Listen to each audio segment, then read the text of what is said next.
Today, serious heresy, and rather peculiarly in the United States, is a deviant state of consciousness. Not so much deviant opinions as having a kind of experience which is different from regular experience. And as Ronald Lang, who's going to participate in this series, has so well pointed out, we are taught what experiences are permissible in the same way as we are taught what gestures, what manners, what behavior is permissible and socially acceptable. And therefore, if a person has so-called strange experiences and endeavors to communicate these experiences, because naturally one talks about what one feels, and endeavors to communicate these experiences to other people, he is looked at in a very odd way and asked, "Are you feeling all right?" Because people feel distinctly uncomfortable when they realize that they're in the presence of someone who's experiencing the world in a rather different way from themselves. They call in question as to whether this person is indeed human. They look like a human being, but because the state of experience is so different, you wonder whether they really are.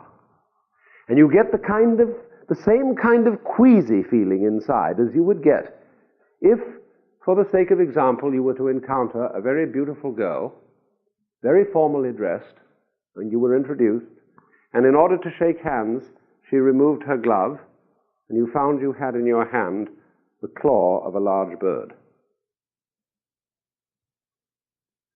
That would be spooky, wouldn't it? Or let's suppose that you were looking at a rose, and you looked down into the middle where the petals are closed, and you suddenly saw them open like lips, and the rose addressed you and said, "Good morning." You would feel something uncanny was going on. And in rather the same way, in a very everyday kind of circumstance, when you're sitting in a bar drinking, and you find you have a drunk next to you, and he turns to you and says, "I say, there's a funny kind of a thing here, isn't it? This beer, I have been drinking it such a long time, and and you sort of move your stool a little way away from this man, because he's become, in some way, what we mean by non-human. Now, we understand the drunk. We know what's the matter with him, and it'll wear off. But when, quite unaccountably, a person gives a representation that he's suddenly got the feeling that he's living in backwards time, or that everybody seems to be separated from him by a huge sheet of glass, or that he's suddenly seeing everything in unbelievably vivid, detailed, moving colors.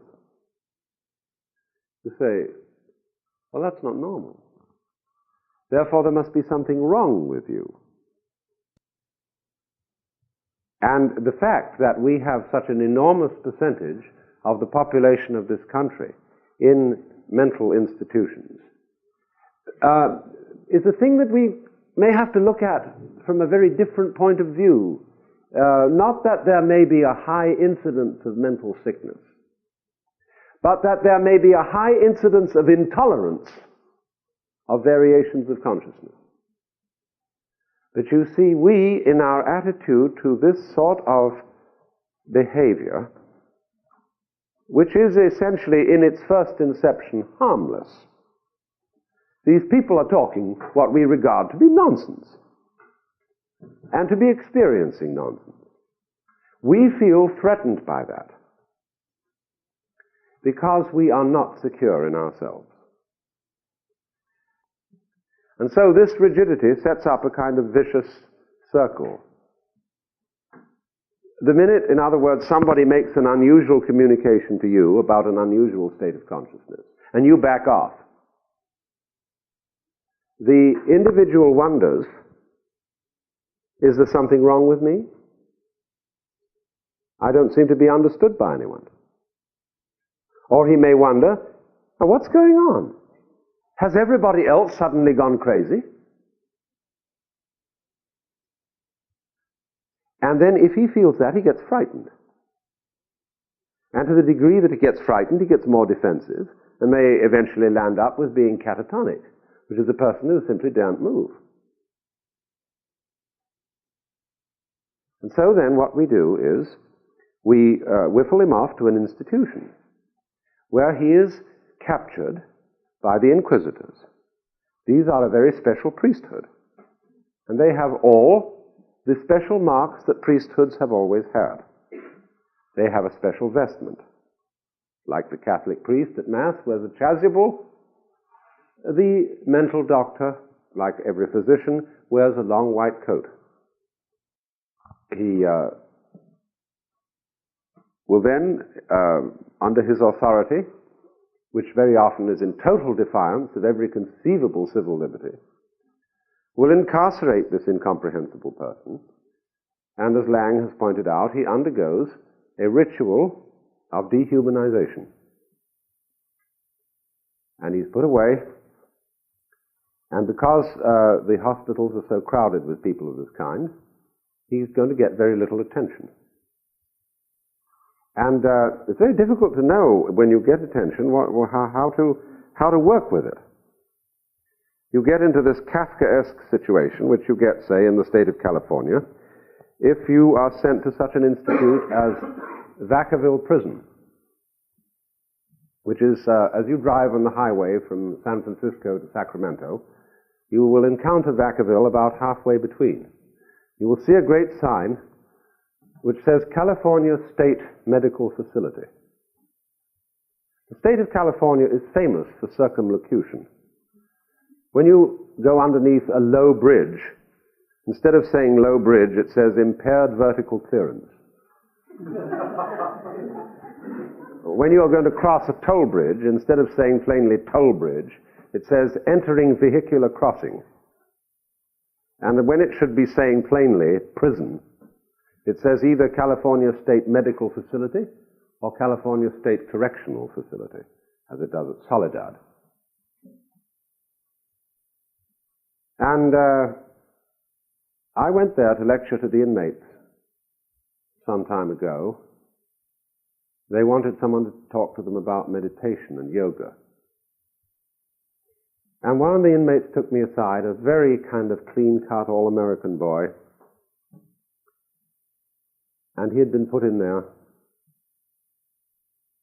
probably for smoking pot. I'm not absolutely sure in my memory what the offense was. He said, "You know, I am very puzzled about this place. I really want to go straight and get out and get a job and live like an ordinary person." He said, "I simply don't know how to go about it. I've just been refused release. I went up before the committee. I talked to them. But I don't know what the rules of the game are. And incidentally, the committee doesn't either."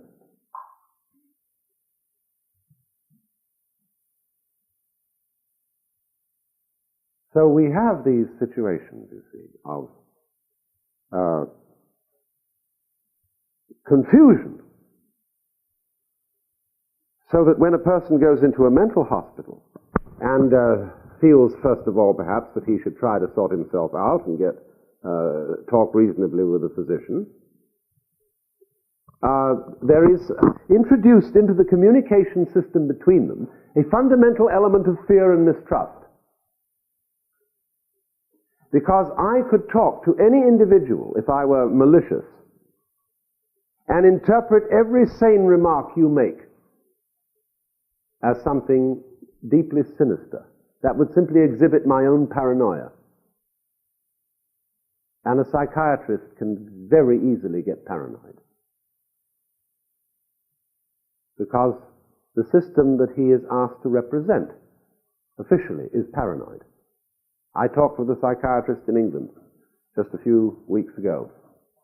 One of the most charming women I've come across, an older woman, very intelligent, very reasonable.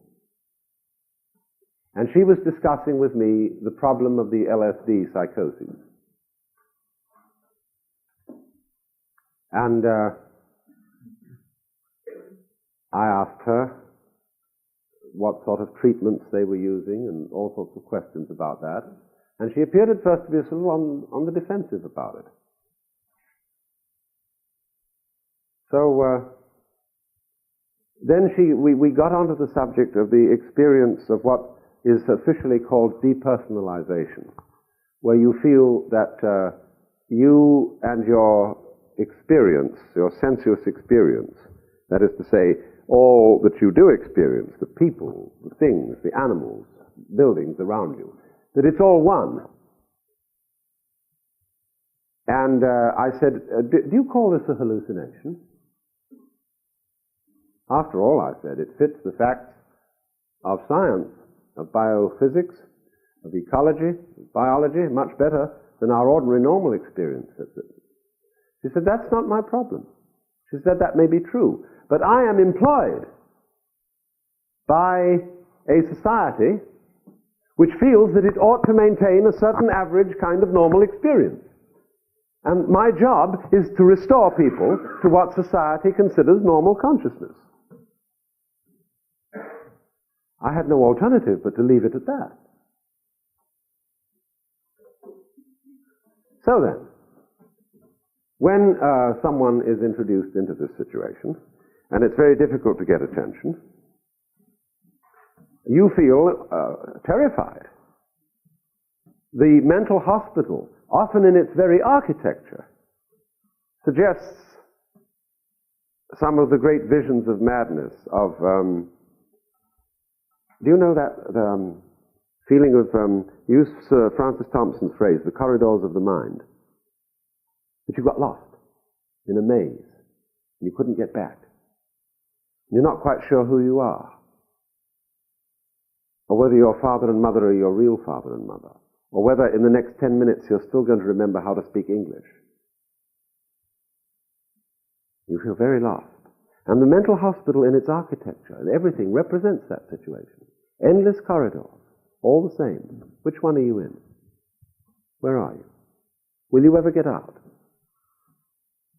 And it goes on monotonously, day after day after day after day. And somebody who talks to you occasionally doesn't have a straight look in his eye. He doesn't treat you as quite human. He looks at you as if you're weird. What are you to do?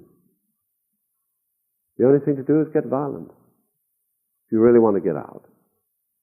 And then they say, well, that's proof that you're crazy. And then as you get more violent, they put you all by yourself, and the only alternative you have, the only way of expressing yourself, is to throw shit at the walls. And then they say, well, that's conclusive. The person isn't human.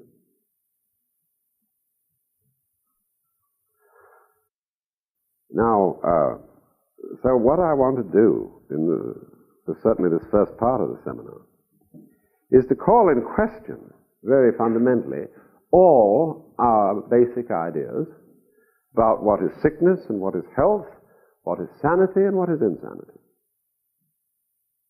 Because I think we have to begin from the position of humility, that we really don't know.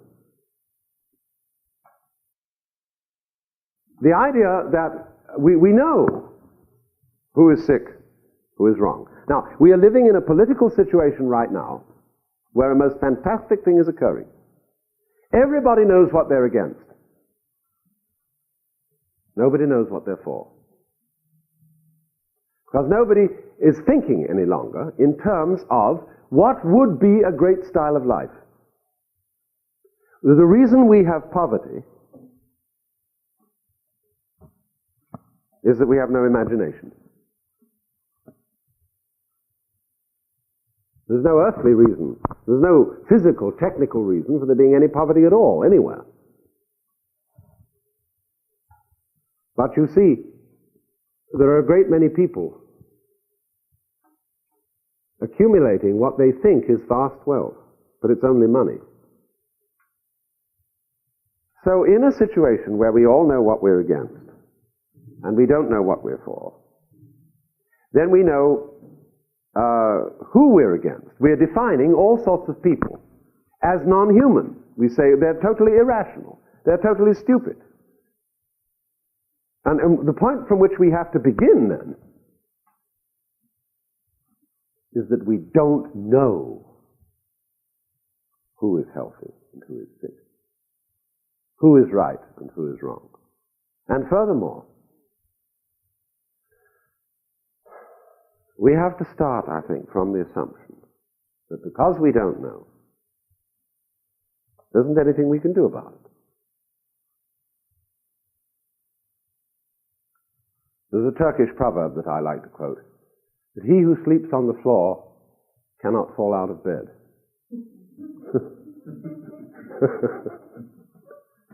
And that, therefore, we should make it a beginning, basic assumption about life, that even supposing you could improve society, and that you could improve yourself, you were never sure whether the direction in which you moved it would be an improvement. There's a Chinese story, a kind of a Taoistic story, about a farmer. And one day, his horse ran away. And all the neighbors gathered in the evening and said, "That's too bad." He said, "Maybe." The next day, the horse came back and brought with it 7 wild horses. "Well," they said, "aren't you lucky?" He said, "Maybe." The next day, his son grappled with one of these wild horses and tried to break it in, and he got thrown and broke his leg. And all the neighbors said, "Oh, that's too bad that your son broke his leg." He said, "Maybe." The next day, the conscription officers came around, gathering young men for the army, and they rejected his son because he had a broken leg. And the visitors all came around and said, "Isn't that great? Your son got out." He said, "Maybe." You see, you never really know in which direction progress lies. And this is today a fantastic problem for geneticists. The geneticists, you know, because they think they are within some degree of controlling the DNA and RNA codes, believe that it is really possible, perhaps, to breed the kind of human beings that we ought to have. And they say, "Hooray!" But they think one moment and think, But what kind of human beings? You cannot tell people what sort of pattern of life they ought to have. Because if they followed your advice, you might have a breed of monsters. So let's look at it from the point of view that the human race is a breed of monsters. I was thinking about it this afternoon, driving from Monterey down to here, looking at the freeways and all these little cars going along them. And I was wondering if I considered that the planet was a physical body like my own, whether I might not feel that this was a sort of invasion of weird bacteria that were eating me up. Whether it may be that the birds and the bees and the flowers and the animals in general are kind of healthy bacteria, you see. But they suddenly come into the system. You know, bees and birds sort of wander about and generally mix in with the forests and the fields and carry on a rather disorganized but highly interesting pattern of life. Whereas human beings go, they cut straight lines across everything, railways. They cover themselves with junk. A bird maybe has a little nest, but it doesn't have to surround itself with automobiles and books and buildings and phonograph records and universities and clutter up the whole landscape with a lot of bric-a-brac. Human beings pride themselves on this. You see, this is culture. This is a great achievement. Build a building, you know. It's all you can get money for. You can't get money for professors, but you can get them for new buildings. And so we cover the earth with clutter. And so the earth could feel just as we might feel, as if suddenly we got a disease which instead of leaving our soft skin, covered us with nice crystalline scabs. And this would be proliferating all over the place. A pox. Are we a pox on the planet? Don't be too sure that we're not. Consider simply this. There is a good argument. I'm not going to, let me remind you, I'm saying these things to provoke you, to make you a little insane, by being in doubt of all the assumptions which you think are firmly true. It is quite possible, you see, that the whole enterprise of man to control events on the earth by his conscious intelligence, by his language, by his mathematics, and by his science is a disaster. We say, look at its successes. Look how much disease we have cured. Look how much hunger has been abolished. Look how we have raised the standard of living. Yeah. But in how long a time? Well, even if we say this started with the dawn of known history, it's a tiny little fragment of time as compared with the time in which the human species has existed. And if it's the Industrial Revolution, it narrows down to the weeniest little bit of time. How do we know this is progress? How do we know that this is a success? It may be a disaster of unimaginable proportions. It may be.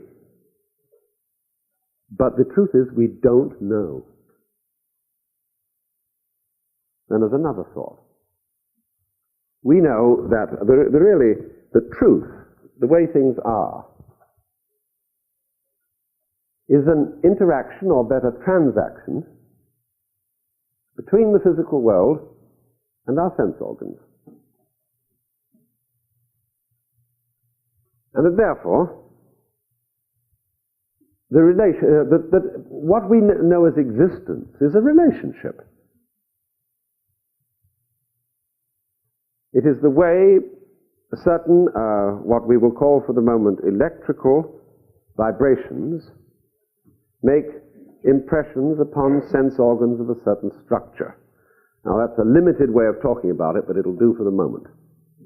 Therefore, according to the structure of the sense organs, the vibrations will appear or be manifested in different ways. So depending on the structure of the, shall we say for the moment, the receptor organs, so will the reality be. Now behind the receptor organs, the senses are not at all simple. Behind the senses, they are inseparable from an extraordinarily complex neurological structure. And not only that, but a system of cultural standards as to what events are to be noticed and what events are to be ignored. What is important for a certain reason, such as survival, and what is unimportant.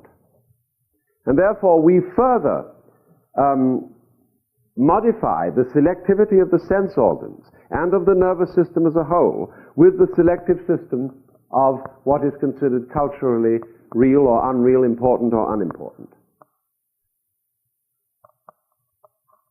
So we end up, you see, with the possibility that so complex a selective system may have very great variations. And that people that we call crazy have a different system of evaluation. They may have a difference of neural structure, as would obviously be the case if there were lesions caused by syphilis or by brain tumors. But what about something not quite at that level, but at the level of the selectivity they apply, which would correspond to what I've called social conditioning? Now, we know the proverb that genius is to madness close allied. And how do we know that a certain modification in the structure of the whole sensory perceptive system is a sickness, or whether it is the growing edge, some kind of new improvement of the human being? Well, we have certain very, very rough standards which we apply to this. But we can never be quite sure, because what we call sanity is mob rule. Sanity is simply the vote of organisms that recognize themselves to be human, and they get together and say, well, the way we see it is the way it is. And you will remember in Kipling's story in the Jungle Book called Cars Hunting, how the monkeys, the bandalogs, are laughed at because every so often they get together in a meeting and shout, we all say so, so it must be true. But herein you see lie the deepest political problem. How is the majority to tolerate, to absorb, to evaluate a minority? It's an academic problem. We have standards as to who are sound scholars, reliable scientists. We give them a PhD, boom. And they all get together and uphold these standards. Realize that they're getting a little narrow and that things aren't going on, and suddenly somebody says one day, hey, old so-and-so, you know, who was, we always thought, quite mad and very, very unorthodox, has suddenly come up with an idea that we've got to think about. So one would say that every university faculty has to include in its membership at least 5% screwball. Every culture has to tolerate within its domain a lot of weird people. Now, there's no possibility that everybody in the United States is going to be a hippie. But the fact that a large number of young people are hippies should be a matter for congratulation, even if you don't want to live that way yourself. Not to mention the various racial variations that we have among us, Negroes, Mexicans, Chinese, Japanese, and so forth. All this is exceedingly important because, as I said to the geneticists, this preserves variety. And a culture which is insecure in itself, I'm getting back to a sort of starting point, cannot tolerate this. Now, in England, as I remember it, they were much more secure. When I was a boy, 15 years old, in a very orthodox Church of England school, I announced that I was a Buddhist. Nobody turned a hair. Here, if somebody announces that he's something strange, he has to go before the principal, and there's a big problem, and the FBI is brought in, and this, that, and the other. But they said, jolly what, the man's a Buddhist. and positively encouraged me in my deviant interest, and gave me the first prize in the divinity class.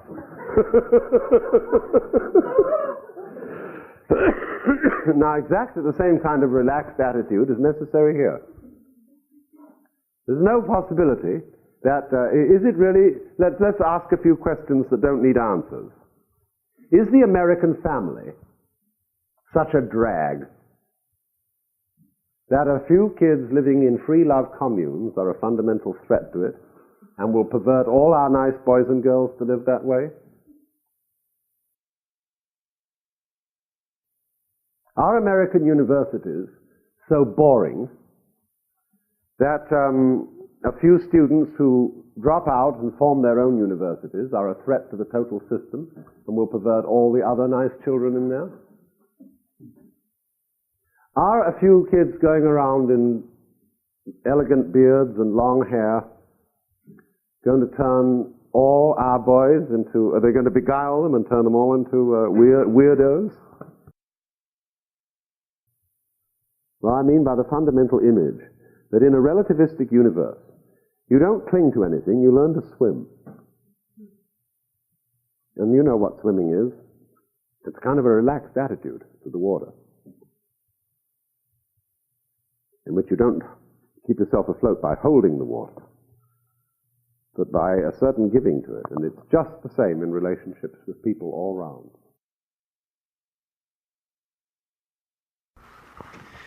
In the discussion last night, I was explaining the problem of the relativity of sanity and of health. and the necessity of our having an attitude of great humility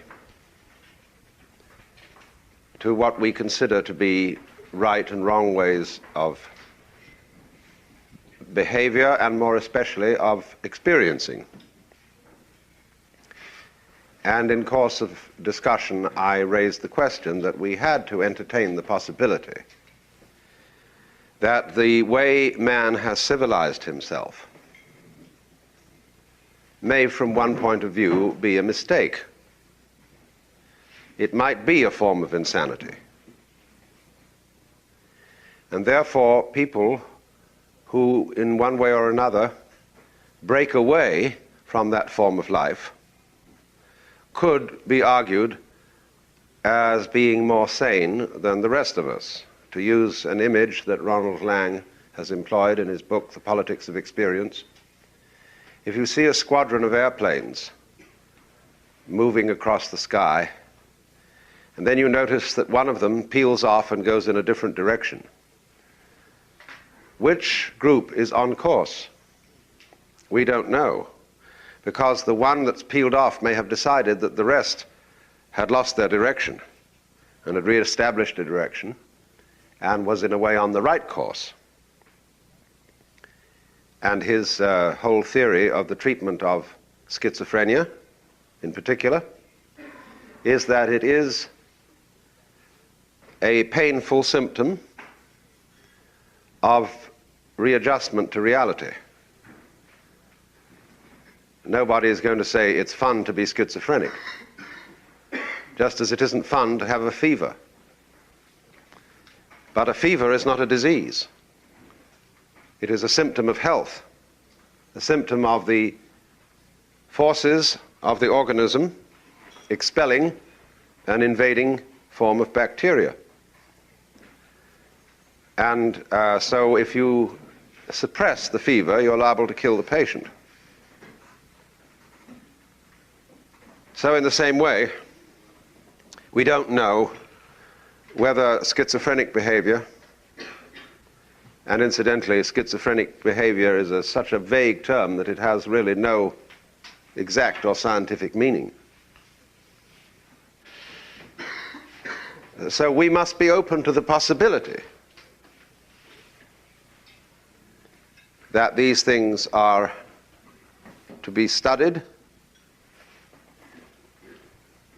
from the point of view that they represent variations of reality, just in the same way that we find variations in all insect, plant, and animal species. I was at one time an amateur entomologist, and I knew entomologists who were busy collecting varieties, as they called them, of common white butterflies or various forms of sphinx moth, so on, all down the line. In the fritillaries, one comes across the most interesting varieties of the standard species. And it's interesting, you see, they just call them varieties. They didn't call them deformed types or anything like that.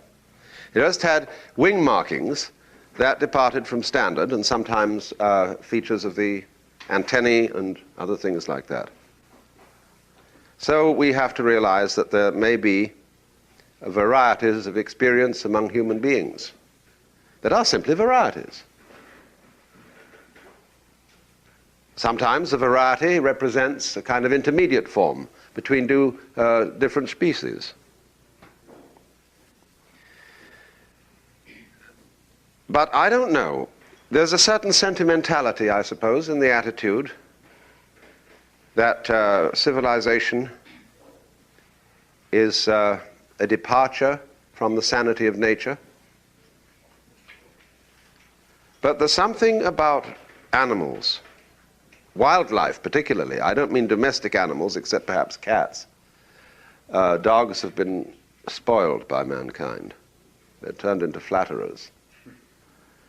And but there's something about the creatures of the wild wherein one sees an extraordinary dignity. I live on a ferry boat in Sausalito, And from my main window, I watch all the time wild birds in great variety come and play around. And for some reason or other, even gulls, I think sometimes gulls are just sort of winged hunger. They seem so rapacious. But even then, there's something that I cannot quite put my finger on about these creatures that makes me feel that they have a sanity of an extraordinary kind. Some animal species, in particular ants and bees, have followed their forms of life almost unvaried for millions of years. For they're creatures that have no history, because one day is just the same as another. One season, just the same as another. But human beings are all terribly excited about history. And we think that in history, there are a lot of theologians who maintain that in the course of history we see the unfolding of the mighty acts of God. Somehow history is a significant motion towards something extraordinarily good. As Tennyson put it, that one far-off divine event to which all creation moves. And I've been awfully suspicious of this for a long time. When I was in theological studies, I kept arguing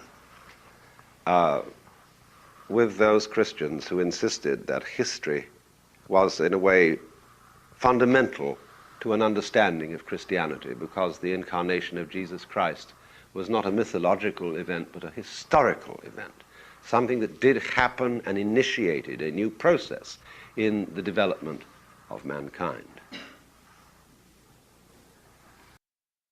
Now, I have an idea that history is a disease. At least I'm going to entertain this possibility. That, as Emerson put it in one of his essays, these roses under my window do not meditate as to whether they are worse or better than former roses. The rose, he says, is the rose. It exists just as it is with God today. Whereas mankind, heedless of the riches that surround him, stands on tiptoe to foresee the future or to regret the past. End of quote. And I know a Zen master, he's, I'm afraid, deceased, who told me that it was reading that passage in Emerson that enabled him to penetrate the meaning of the first koan that his teacher gave him.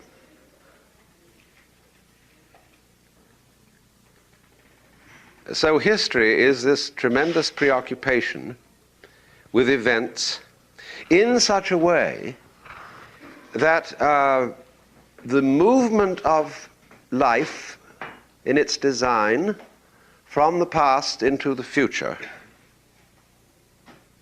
becomes, as it were, where it's at.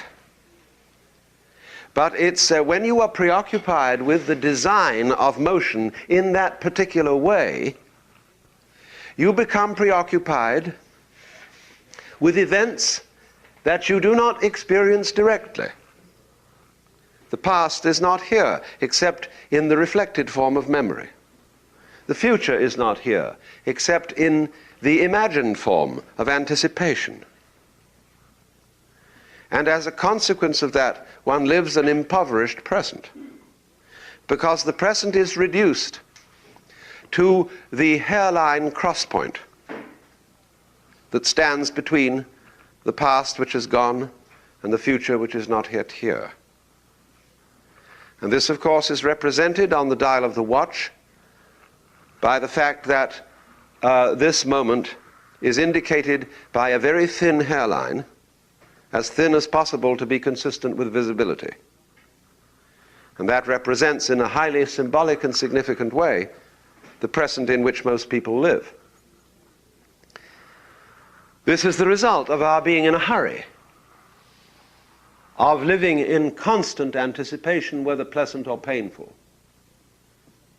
of being incapable, really, of being present, of being all here.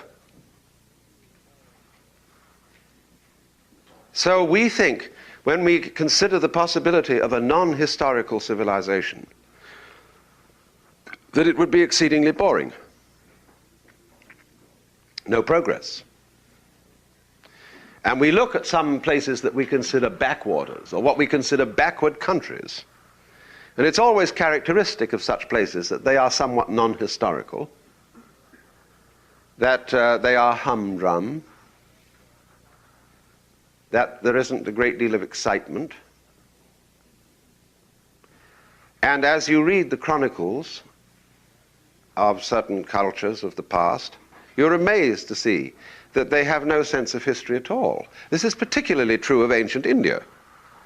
It absolutely bedevils the scholars that in these texts that are handed down from generation to generation, a long time before they were committed to writing, they were remembered, passed down orally, and thus when a certain king was named, and the historians would like to use that name as a means of dating the text, you're never quite sure, because in the oral transmission they may simply alter the name of the king to fit the present king, simply because, naturally one does that because things are always the same.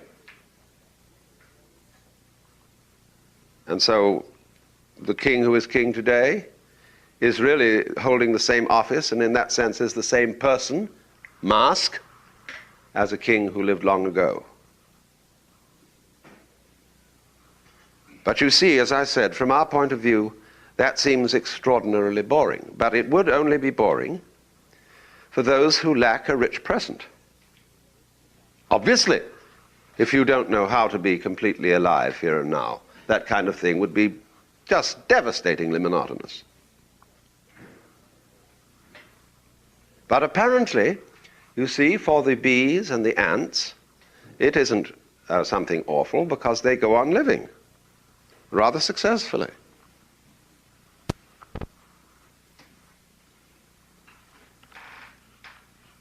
And we despise them.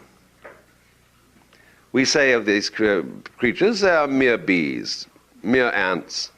And we think that, for example, if the communist idea of politics were to prevail, everybody would become ants, which simply isn't true, because nothing is more historical in its emphasis than Marxism.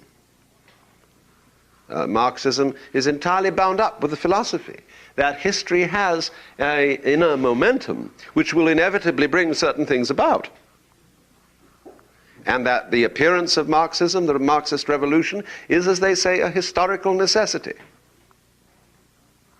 The real reason why we are contemptuous of bees and ants is that we don't understand them. We look at them from a certain point of view which is selective, and therefore there are many things about their lives which we either don't notice or are incapable of noticing. When von Fritsch discovered that bees have language, and that the language is conveyed by a dance, that may be only one form of bees' language, but you should all read that very little short book he wrote called Bees, because, among other things, it is an absolutely perfect example of scientific reasoning and experimentation. Very simply and lucidly expressed. And there was a famous entomologist at UCLA who, when this book came out, said, "I have the most passionate reluctance to accept this evidence."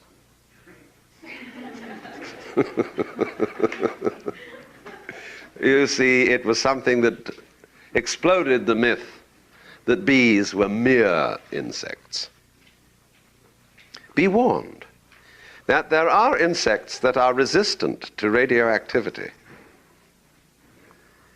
And that when we had at Northwestern an entomologist called Dr. Park, he was always terrifying his students with accounts of the powers of insects and his prediction that they would eventually take over the world. And you see, insects in a way give us the horrors. Imagine when you blow up an insect to enormous size. And we see these things like spiders with mandibles, and they have hard, crickly shells around them. They buzz, they bite, they jump unpredictably. And we feel they're absolutely weird. They're the complete denial of the human image. But I have a friend who lives in Big Sur, who, when she moved here, found that she had black widow spiders all over the place in her house. And that every time she put her shoes on, she had to knock them to be sure there wasn't a black widow in it. And she had the horrors. But she had a very smart idea. She bought a book about spiders, and she ordered from some lab biological specimens of black widow spiders encased in plastic. And she studied black widow spiders and found out everything about them she could. And her fear disappeared. And she knew how to live with these creatures. And people who study spiders find them extraordinarily admirable beings. And it's in exactly that way, you see, it's that sort of approach which we should adopt towards various human deviations. Study it. Get acquainted with it. So let's not be unaware of the fact that what we call the scientific attitude, which in a way depersonalizes everything, including people, may be just a passing phase of mythology. Entertain that possibility. Don't be closed to it. Because my theory is, and this is again a little bit jocular, that every living creature thinks it's human. For the simple reason that if it is sensitive, all sensitivity is feeling that you are the center of the world. And God is defined as that circle whose center is everywhere and whose circumference is nowhere. Now you see, there is no circumference to experience. It goes out indefinitely. We look out into space and wonder, where does it end? And the answer that astronomers give is sort of complicated. We think it's a kind of double talk. It's boundless and yet circular. You can represent that mathematically, but you can't imagine it in a three-dimensional image. But every being that is sensitive is a particular expression of the circle whose center is everywhere and whose circumference is nowhere. And I think we're probably going to have to abandon the idea that there are superior and inferior expressions. As the Zen poem says, in the spring scenery, there is nothing superior, nothing inferior. Flowering branches grow naturally, some short, some long. And so it is with all the orders and species of nature and all their variations. But you see, as you watch any given species, you see, as I said, sub-variations within the species. And the more intently you watch, the more subtle they become. That is because we watch human beings intently, that we see each one of us as different, whereas all flies look the same.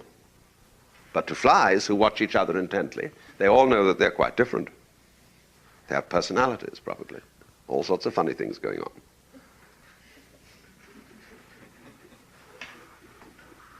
So now,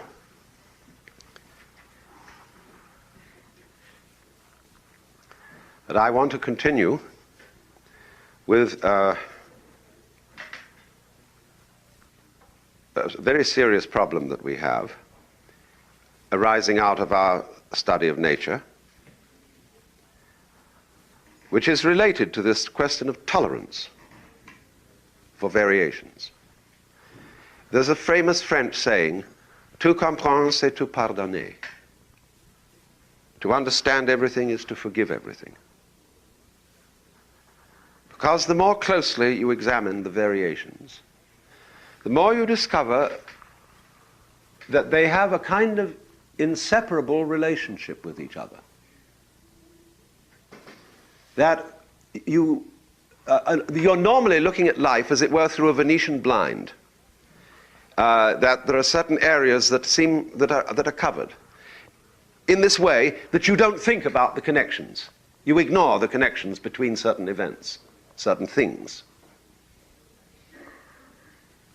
But as you study and become more aware, the Venetian blinds are pulled up, and you see that one set of circumstances goes with another. You may say that event is absolutely deplorable and ought never to have happened, whereas that event is just great. That's the sort of thing we want. But as you study carefully, you realize that these two are part of a total process, one aspect of which does not exist without the other aspect. And then the more you look, this doesn't become simple. You notice that this relationship way doesn't go simply, as it were, in a line between one event and another, but in a many-dimensioned network involving everything. And this, of course, this perception of the inseparable relationships of all events whatsoever is what is sometimes called cosmic consciousness or mystical experience. And I must say, it's a fascinating thing. I've recently found myself in this state of mind every morning when I wake, almost every morning. And you have an urge at that moment to get up and write. Get that thing that you saw. It was so marvelously clear. The total clarity as to what it's all about. And then suddenly you want to put it down, and you really don't know what to say. As the Chinese poet put it, picking chrysanthemums along the southern fence, gazing in silence at the eastern hills, the birds are flying home through the soft mountain air of dusk. In all these things there is a deep meaning, but when we are about to express it, we suddenly forget the words. I love to quote St. Augustine's saying, when he was asked, what is time? He said, I know what it is, but when you ask me, I don't. It's like asking, what is reality? We all know what it is. But when we think about it, we can't find the words. And therefore, there's always a good laugh in this against the mystics. You know, the sort of attitude that when William James took nitrous oxide to see whether he could get a mystical experience, he certainly did. But he made some funny remark when he came out of it, which was, it was something like, there are no differences except differences between various kinds of difference. And of course, any logician looks at that and says, ha ha, the man's out of his mind. But if any of you have ever had that sort of experience, you know perfectly well what that statement makes good sense. As well as some other one person said, well, everything in the world is the smell of burnt almonds. All this universe is the smell of burnt almonds. It's perfectly true. It's absolutely obvious. Anybody who studied Zen knows exactly what that means. It's furthermore, if you studied Mahayana Buddhist philosophy, it's the doctrine of Jiji-muge, the mutual interpenetration of all things and events. In other words, the smell of burnt almonds implies everything else. Because every event in the universe implies all the rest, goes with all the rest. If, in other words, a specimen of something, supposing there was some other universe altogether, and into that were transported one human tooth, scientists in that other universe would study that tooth and reconstruct the environment which such a tooth would represent. And from that tooth they would eventually infer the sun, moon, and stars, and all the galaxies in our universe. Just as laser beams can be used to take a tiny fragment of a photographic negative and reproduce the whole negative from which it was taken. Because every bit implies the totality. Now you see, when you feel that, you feel very funny. That's why a lot of people who take psychedelic chemicals and get experiences of that kind feel very funny. If you're not prepared for that kind of experience, it's very disorienting. Because it seems that there is no right and no wrong. Everything is okay, or everything is equally evil. And anyway, who's in charge around here?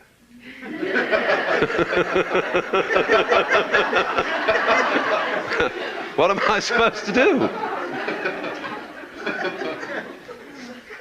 Am I the mere puppet of fate? Or am I God?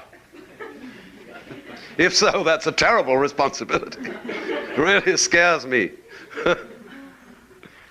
And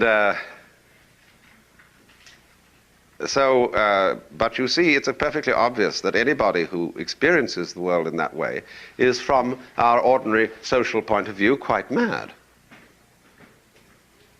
Because we are quite sure that that is not the way things are.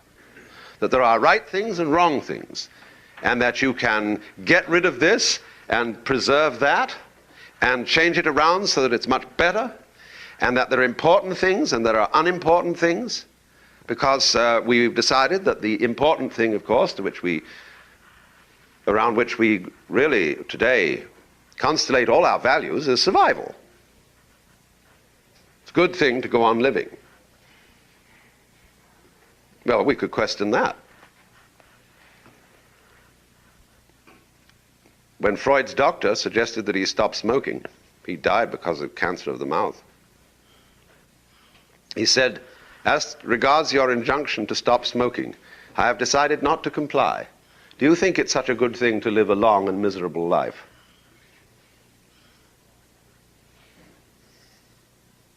Some people, you see, work on the idea that life should be like a skyrocket. A zhoop and a glorious bang. Other people think it should be like a carefully protected candle, into which the fuel is fed very slowly and the flame kept alive as long as possible. But that could never be a very bright one. Who is right? Would you rather go out with a bang or with a whimper? It's in a way a matter of taste.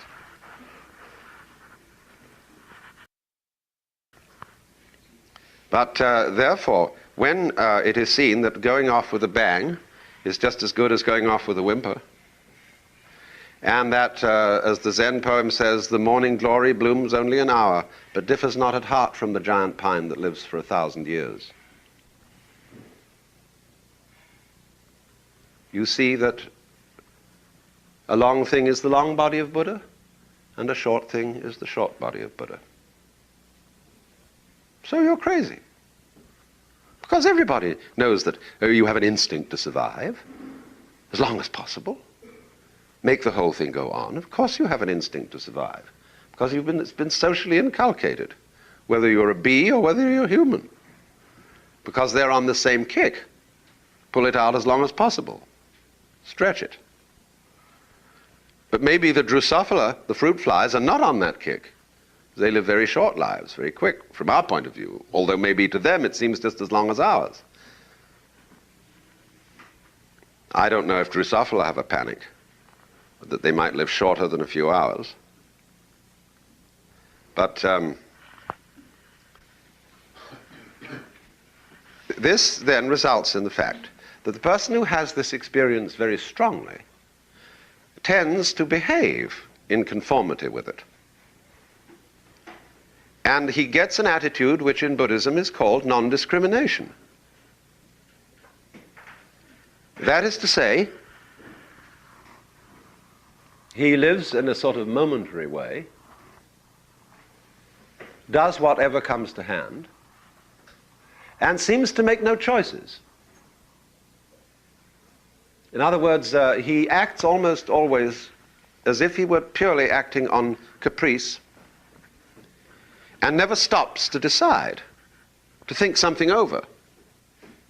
He just goes ahead. If you know some of our Zen characters around here, like Suzuki Roshi, he acts that way.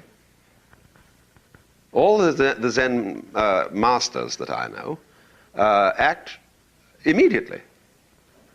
You call them up on the telephone, say, "I'd like to see you." He says, "When?" Well, I said, "Have you got any time next week?" He says, "Why not now?" You know, comes right over. And there's a certain attitude like that. But you see, the thing there is that they are very, very sophisticated in that they know what the regular world considers to be sanity. And they don't offend against it. They live in two worlds at once. The difficulty with some people that we would call truly insane is that they cannot live simultaneously in the world of their vision and the world of our social vision. Therefore, because they can't play back and forth between one and the other, we say, "Look, you're not behaving properly in accordance with the rules of our game." So there's a certain art, a certain, I would say, basic self-protection that a mystic or a glorious crazy man has to learn. He has to learn to keep his cool. And especially, you see, when somebody doesn't really keep his cool. I don't think Meher Baba has not kept his cool. He's running around claiming to be personally in charge of the whole universe. And, maybe he is just as much as you and I are. And, but you really shouldn't brag about that. At least I don't think so. That may be just a matter of personal opinion. But if I were to set myself up as God and sort of receive darshan and divine honors all the time, I'd start laughing. I think it was very funny indeed. And I don't think I could keep it up.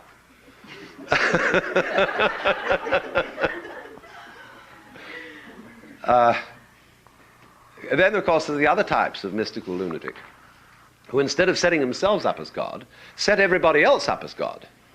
And when anybody greets them, they pay divine honors to them and kiss their feet and see the beloved in every human being. Well, maybe that's a little excessive too. But it is an expression.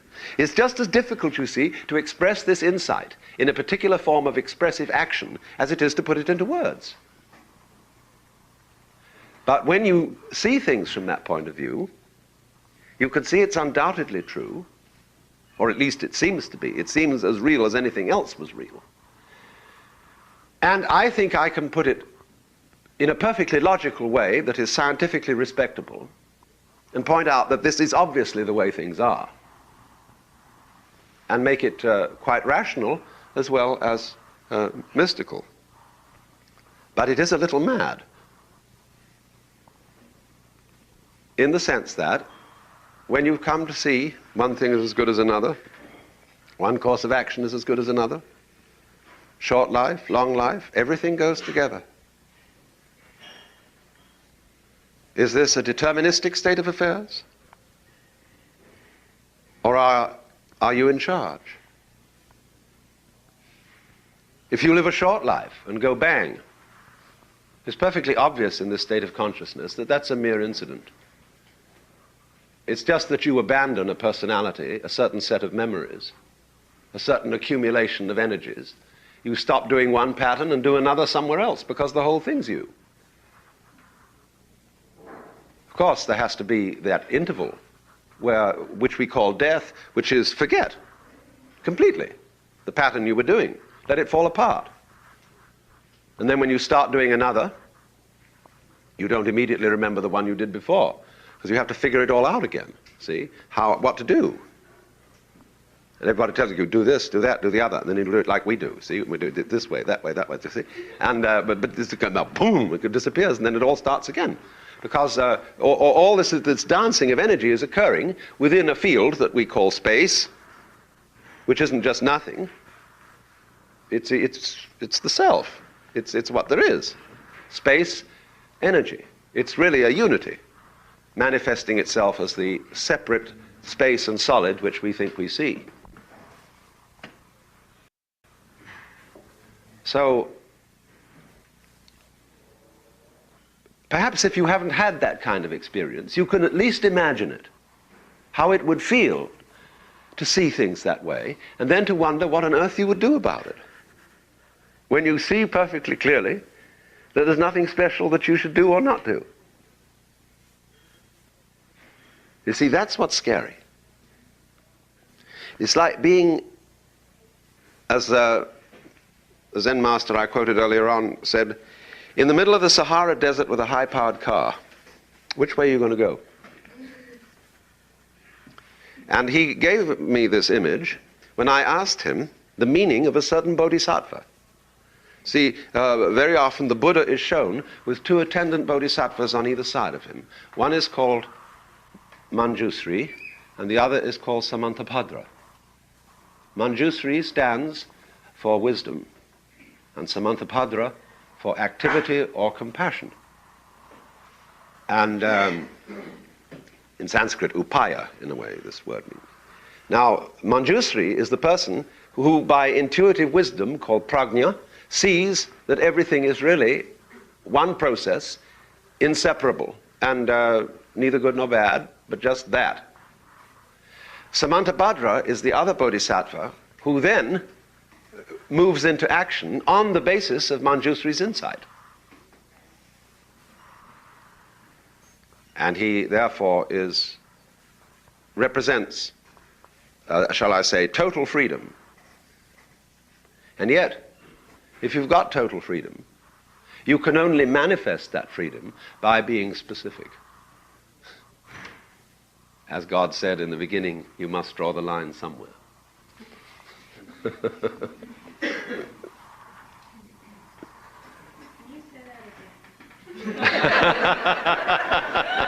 Where do you want me to begin? I say, to express freedom, you have to do something specific.